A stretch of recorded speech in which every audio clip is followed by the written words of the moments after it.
오늘 요한복음 11장 11절에서 16절 말씀을 본문으로 너희를 위하여 기뻐하노니라는 제목으로 하나님 말씀 같이 은혜를 나누도록 하겠습니다.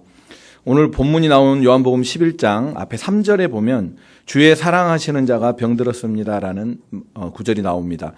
주의 사랑하시는 자가 병들었다. 일반적으로 병들면 불행으로 여깁니다. 적어도 사랑과 병을 별개의 것으로 생각을 하죠.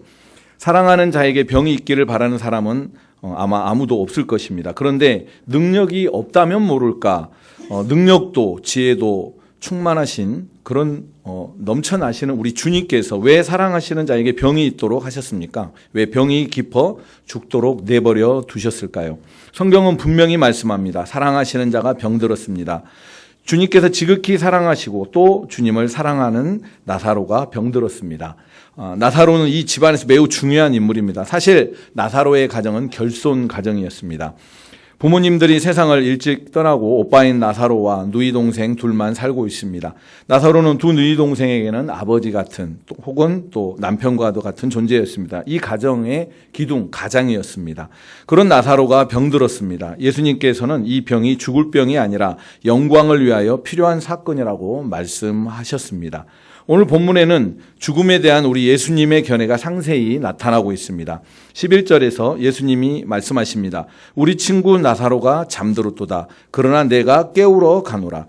이 말씀에 제자들이 어떻게 반응합니까? 주여 잠들었으면 낫겠나이다 라고 합니다. 잠든 것이라면 깨우지 않아도 깰 텐데 뭐하러 깨우러 갑니까? 그런 뜻이죠. 14절에서 예수님이 다시 말씀하십니다. 나사로가 죽었느니라. 예수님은 죽은 사람을 가리켜 잠들었다고 말씀하셨는데 제자들이 그 뜻을 알지 못하니까 14절에서 거듭 말씀하십니다. 내가 잔다고 한 말에는 여러 가지 의미가 있지만 너희의 개념대로 말하면 나사로는 죽었느니라. 여기에 문제가 있습니다. 예수님과 3년을 동행하고도 제자들은 아직 예수님의 말귀를 못 알아들었습니다. 적어도 이맘때 쯤이면 예수님이 떠나실 때가 차왔으면 이제 예루살렘으로 올라가서 마지막 십자가에 못 박혀 죽으시는 사역이 남아있는 이때에 나사로가 잠들었도다라는 말씀에 나사로가 죽었구나라고 알아들을 수 있어야 하는데 제자들은 영 알아듣지 못합니다. 지금 예수님께서는 잠이라고 말씀하시고 계시지만 사실은 죽음을 의미합니다. 죽음을 잠 정도로 밖에 생각하지 않으신 것입니다. 창조주의 입장에서 죽음을 너무 쉽게 잠깐 자다가 깨어나는 것으로 지극히 평이하게 말씀하심으로 이해하지 못한 것 같습니다. 여기서 우리는 예수님의 마음속에 있는 깊은 뜻을 헤아려야 하겠습니다. 사실 마귀가 인간을 자기 종으로 삼고 또 지옥으로 끌고 가는 데 사용하는 가장 강력한 무기가 바로 이 죽음에 대한 두려움입니다. 히브리서 2장 14절에서 15절 우리 다 같이 한번 읽어보도록 하겠습니다. 시작.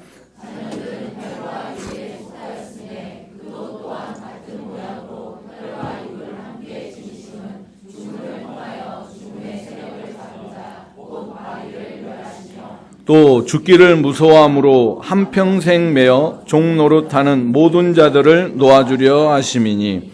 아멘. 마귀가 죽음의 세력을 잡고 죽음이라는 무기로 협박해서 모든 자들을 자기 종으로 부리다가 결국 지옥에 가게 하는 것, 이것을 마귀가 하는 일이라는 것입니다. 이것을 깨트리기 위해서 우리 예수님이 이 땅에 오신 것이죠.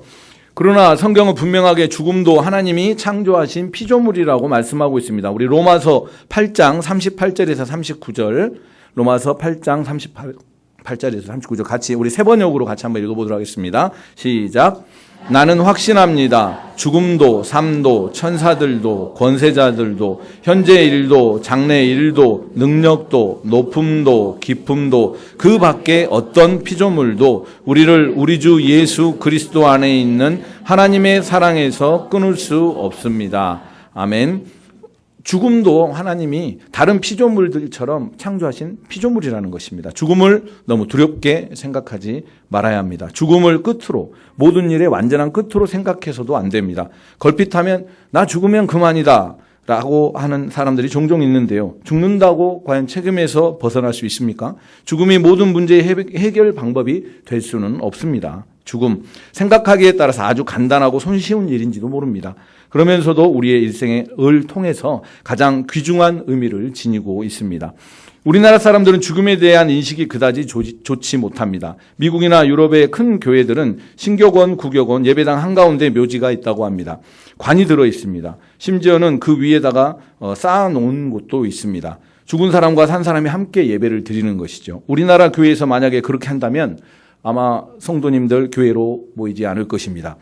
우리는 죽음을 나와는 상관없는 먼 얘기로 여기고 말조차 듣기 싫어하는 경향이 있죠. 예수님을 믿은 지 얼마 안 된 성도가 있었습니다. 교회를 나오면서도 술과 담배를 여전히 계속하니까 이 성도보다 예수님을 먼저 믿고 신앙생활 잘 하고 있는 아내가 이 남편에게 제발 좀 술과 담배 좀 끊어요. 예수 믿는 사람이 그래가지고 어디 천국 가겠냐고 그렇게 얘기를 했다는 거죠. 그러자 이 남편이 어설픈 성경 지식을 가지고 성경에 예수님 믿으면 천국 간다고 했지 술, 담배 하면 천국 못 간다고 어디에 나왔냐 이렇게 얘기를 한 거예요. 그래 따졌습니다. 그러자 이 아내가 자기가 좀 성경적으로 설명을 하기가 어려우니까 그 남편을 데리고 목사님께 간 거예요. 그래서 목사님 찾아가서 여쭤봅니다. 목사님, 우리 남편한테 술, 담배 계속하면 천국 못 간다고 성경을 근거로 설명을 좀 해주세요. 라고 했죠. 그러자 목사님께서 이렇게 말씀하셨답니다. 아니요, 술, 담배 계속해도 예수님 잘 믿으면 천국 갈 수 있습니다. 남편이 거봐. 그런데 다른 사람보다 훨씬 빨리 갑니다. 이렇게 얘기를 했다는 거예요. 이 성도는 그날로 술, 담배를 끊었답니다. 죽음을 좀 더 친근하게 생각해 보십시다. 어차피 가야 할 길입니다. 우리 모두가 가야 할 길입니다. 죽지 않는 사람 있습니까? 죽음을 모면한 사람은 단 한 사람도 없습니다. 죽음을 좀 더 많이, 좀 더 깊이 생각할 줄을 알아야겠습니다. 죽음에 대한 충분한 이해와 준비가 있어야 합니다. 우리 기독교에서는 죽음을 어떻게 생각합니까? 한마디로 죽음의 보편성을 말하고 있습니다. Why me가 아니라 me too입니다.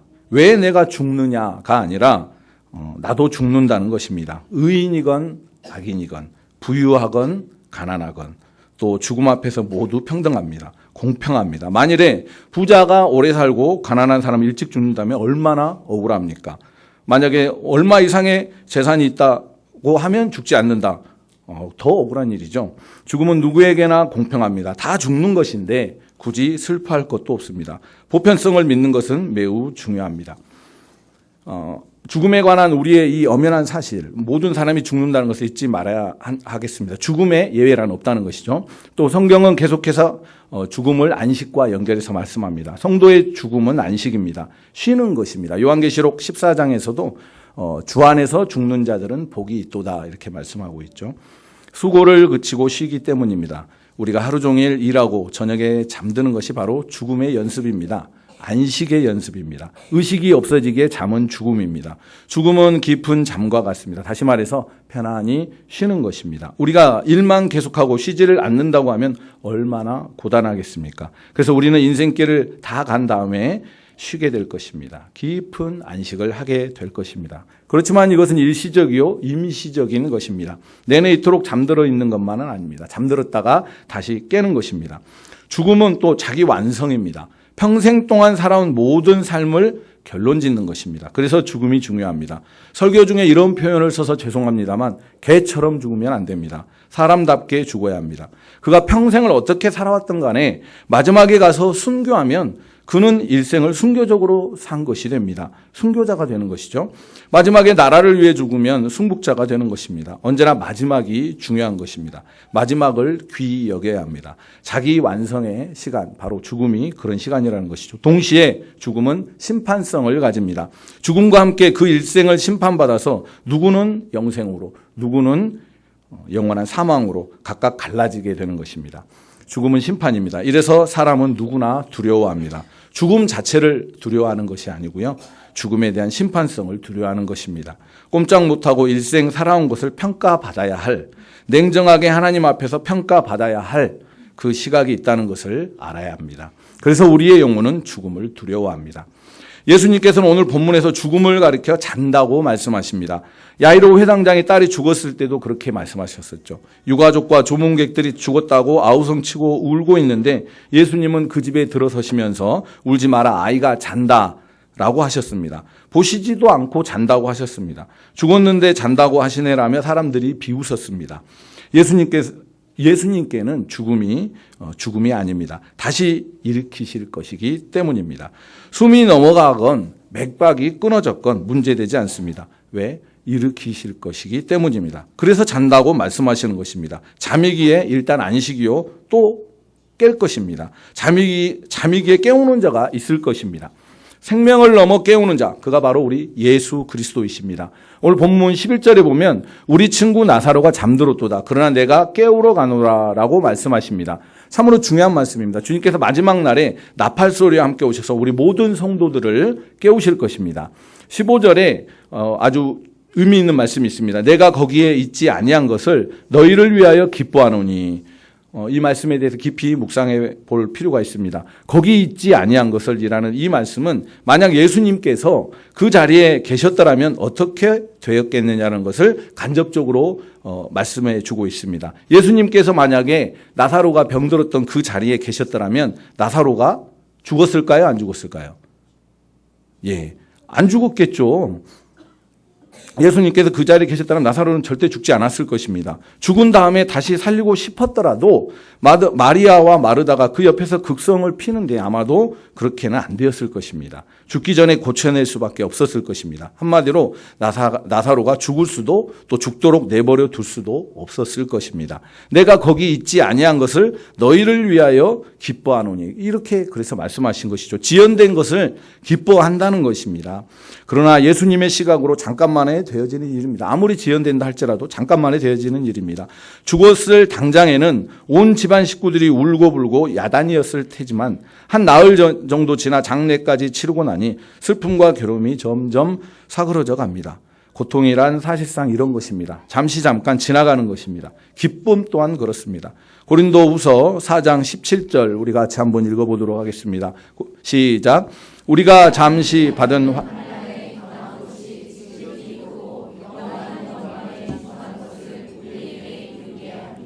아멘. 아무리 고통을 당한들 죽을 때까지입니다. 얼마 되지 않습니다. 결국 잠깐의 고난일 뿐입니다. 이제 약속된 구원을 전제로 한번 생각을 해보겠습니다. 예수님께서는 나사로를 살리실 것입니다. 분명히 살리실 생각이 있습니다. 나사로에게 부활의 생명을 선물로 주시려고 하고 계십니다. 어차피 살리실 것인데 기왕 병들 바에야 아주 못 고칠 병이 걸리는 게 좋을 것이고, 또 죽었다 하고 하더라도 죽은 지 한두 시간 후에 살리시는 것보다 나흘 후에 살리시는 것이 훨씬 나을 것입니다. 아예 일주일 후, 한 달 후에 살리셨더라면 오히려 더 좋을 뻔했습니다. 마지막을 행복하게 아름답게 맺을 수만 있다면 고통의 그 과정은 길수록 어려울수록 좋은 것입니다. 마지막 종말론적인 약속만 분명하다면 이 지연의 문제가 별로 문제가 되지 않는다는 것입니다. 예수님께서 나사로를 살리실 것인데 나사로와 함께 하신다는 것이 분명한데 그 자리에 있지 아니한 것이 무슨 문제입니까? 병이 깊은 것, 죽은 것, 죽어 나흘이 지난 것, 썩어서 냄새나는 것 모두 아무런 문제가 되지 않는 것입니다. 예수님께서는 그것을 오히려 기뻐하십니다. 사람들은 나흘 동안에 울고불고 했을 것입니다. 모르긴 몰라도 원망을 많이 했을 것입니다. 예수님의 이 기쁨과 그들의 슬픔을 한번 비교해 보십시오. 얼마나 거리가 있습니까? 예수님은 저 앞을 내다보시고 기뻐하고 계셨습니다. 그러나 마르다와 마리아는 물론 그 집안의 온 집안의 다른 사람들도 원망과 슬픔, 탄식만 가득했습니다. 뒤에 원망이 실제로 나타납니다.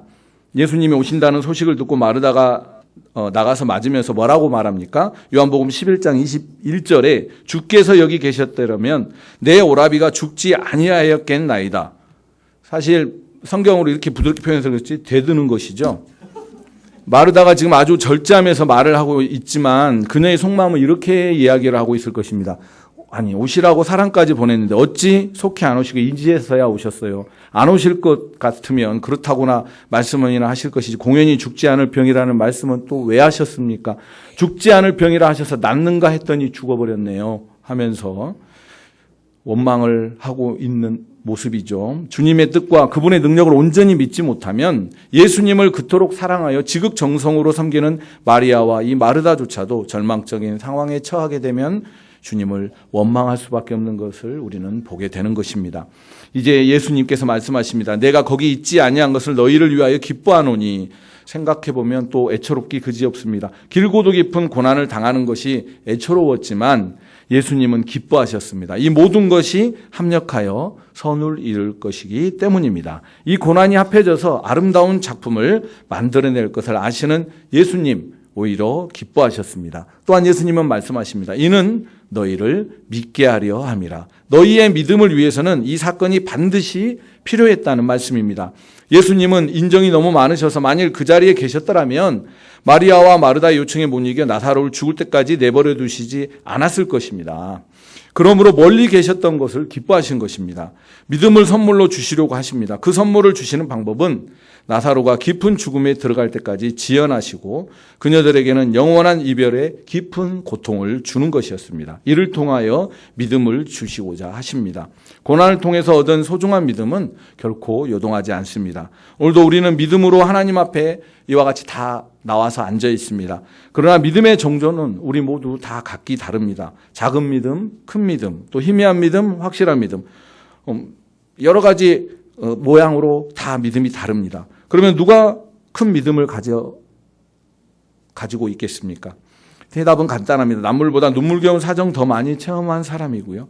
남보다 어려움을 더 많이 겪은 사람이고 남보다 뼈아픈 고통을 겪으면서 그 깊은 곳에서 하나님을 만난 체험을 가지고 있는 사람입니다. 그런 사람이 남보다 위대한 믿음을 가지게 되는 것은 당연한 것이겠지요. 믿음은 하나님의 선물입니다. 이 선물은 거저받는 것이 아니요 이런 과정을 거쳐서 주어지는 것입니다. 그러므로 내가 여기 있지 아니한 것을 기뻐하노라. 너희 믿음을 위해서 꼭 필요한 과정이었다고 이렇게 말씀하시는 것입니다. 그렇다면 과연 그 믿음의 내용은 무엇입니까? 이때까지 그들이 믿고 따르는 예수님은 말씀을 잘 하시는 분이요, 성경 해석을 잘 하시는 분이요, 능력을 나타내시는 분이요, 또 병을 다 고치시는 분이요, 바다를 고요케 하시는 대단한 분이라는 정도였을 것입니다. 죽었다가도 사는, 곧 죽음으로부터 살리신다는 믿음, 부활 신앙, 이 위대한 믿음은 이 사건이 아니고서는 나타나지 않았을 것입니다. 나사로의 사건이 그래서 중요한 것입니다. 나사로와 누이들은 하나님의 사랑을 받는 자들이었다고 성경이 기록하고 있습니다. 이번 주일 말씀에 우리 하나님의 사랑을 받는 자의 특징은 어떻게 하면 예수님을 기쁘시게 할까 하는 생각을 하고 항상 태도와 자세가 겸손하며 결정적으로 믿음이 있어야 한다고 말씀하셨습니다. 주님을 아는 것에 그치지 않고 주님을 믿는 진짜 믿음이 있어야 구원도 받고 영광도 나타나는 것입니다. 우리가 본을 삼아야 할 믿음은 아브라함의 믿음, 우리의 믿음의 조상 아브라함의 믿음을 본받아야 한다고 말씀하셨죠. 아브라함의 믿음의 대상은 하나님이었습니다. 죽은 자를 살리시고 없는 것을 있는 것으로 부르시는 전지전능하신 하나님을 믿고 관념이 아니라 믿음으로 삶을 살았습니다. 요동치지 않고 바랄 수 없는 중에 바라고 객관적인 사실을 알고도 의심하지 않고 끝까지 믿은 것입니다. 그 믿음이 어떻게 생겨났습니까? 하나님께서 아브라함에게 100세의 아들을 주십니다. 아브라함에게 처음 약속을 주시고 25년 만에 이삭을 주셨습니다. 우리가 여기서 생각해야 할 것이 있습니다. 만약 약속을 주시고 1년 후에 주시면 누가 하나님이 주셨다고 여기겠습니까? 우리가 둘 다 건강한데 당연한 일 아니냐고 할 것입니다. 100세에 가서 주시니 기적이라고 하지 않겠습니까? 30살에 낳건 80살에 낳건 100세에 낳건 기적은 매 한 가지입니다. 생명의 탄생은 모두 기적입니다. 사람들이 너무 야박해져서 100세에 낳았다고 하니까 기적이라고 하게 된 것입니다. 25세 결혼해서 26세에 낳으면 누가 기적이라고 하겠습니까? 당연한 일이라고 하겠지만 알고 보면 그 모든 것이 다 기적입니다. 그러면 기적의 기적다움, 당연한 일이 아닌 기적의 기적다움, 기적의 의미를 깨달은 것은 언제가 될까요? 시쳇말로 화끈한 체험을 한 뒤라야 깨닫게 됩니다. 드라마틱한 사건에 부딪혀야만 깨닫지 보통 사건, 평이한 사건으로는 하나님의 은혜를 은혜로 인정하지 못합니다. 감사할 줄도 모릅니다. 75세에 하나님의 약속을 받고 순종하되 어디로 가야 할지 알지 못하고 나아가서 하나님께서 인도하신 가나안 땅에 정착을 하고 100세의 아들 이삭을 얻기까지 25년의 세월 동안 하나님의 놀라운 기적들을 삶 속에 켜켜이 쌓으며 하나님을 향한 믿음이 자라났던 것입니다. 그리고 그 믿음으로 아들 이삭을 바치라는 명령에 주저함 없이 이삭을 드렸던 것입니다. 성경은 이에 대해 이렇게 말씀합니다. 히브리서 11장 17절에서 19절 우리 같이 한 목소리로 읽어보도록 하겠습니다. 시작.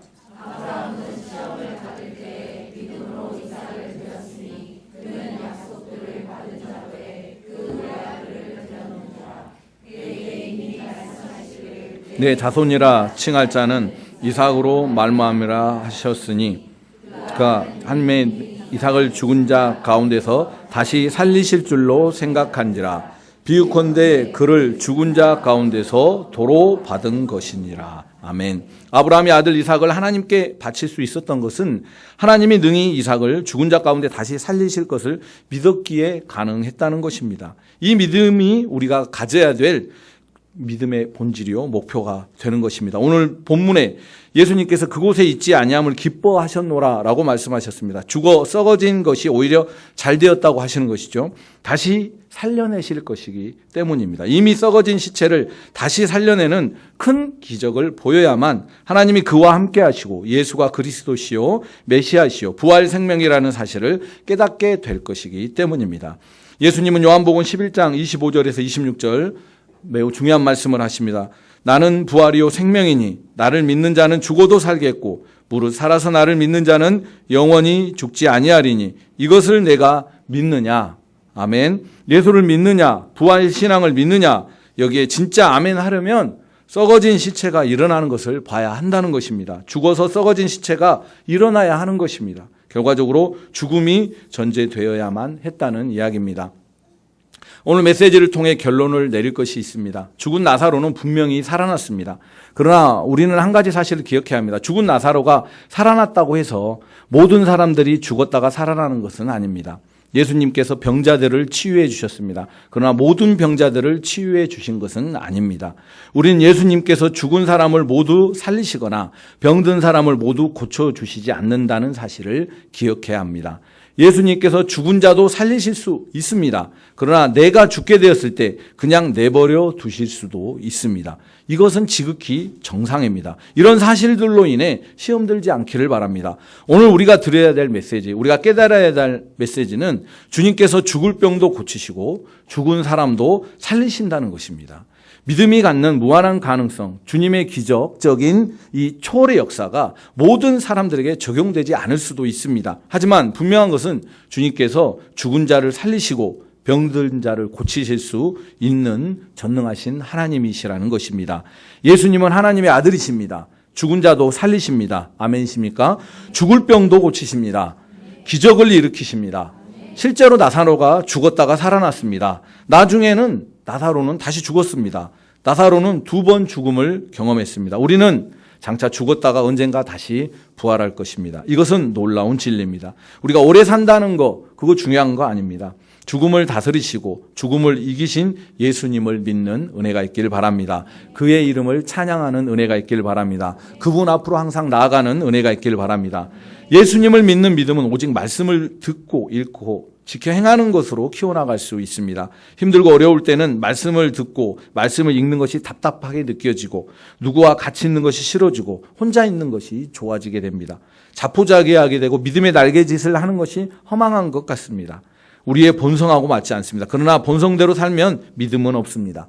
본성대로 살면 예수를 아는 지식이 있었다 할지라도 결국 믿음이 되지 않고 관념이 됩니다. 본성을 거슬러 올라가야 믿음이 된다고 우리 주일 말씀을 통해서 들었습니다. 본성을 거슬러서 믿음으로 살아가는 삶이 진짜 행복한 삶입니다. 이것이 천국의 맛입니다. 주님의 교회로 우리를 불러주셨습니다. 이제는 칭찬받는 믿음을 갖고 말씀 그대로 믿음을 키워가시기를 바랍니다. 죽은 자를 살리시고 주를 믿는 자들에게 영생을 주시는 예수님을 믿으심으로 죽음의 두려움에서 완전히 해방되는 은혜가 있기를 바랍니다. 그리고 여러분 주변에 영적으로 실제로 죽어서 도무지 생명의 향기가 나지 않고 소위 시체가 썩는 것 같은 세상 냄새만 풍기면서 시체로 살아가는 사랑하는 남편, 사랑하는 아내, 사랑하는 부모, 사랑하는 자녀, 사랑하는 친구들을 보면서 절망하거나 낙심하거나 포기하지 말고 그들에게도 예수 복음이 들어가면 다시 살아나고 영생을 얻게 될 것을 기대하며 기도하며 복음을 전하는 은혜가 있기를 예수님 이름으로 축원합니다.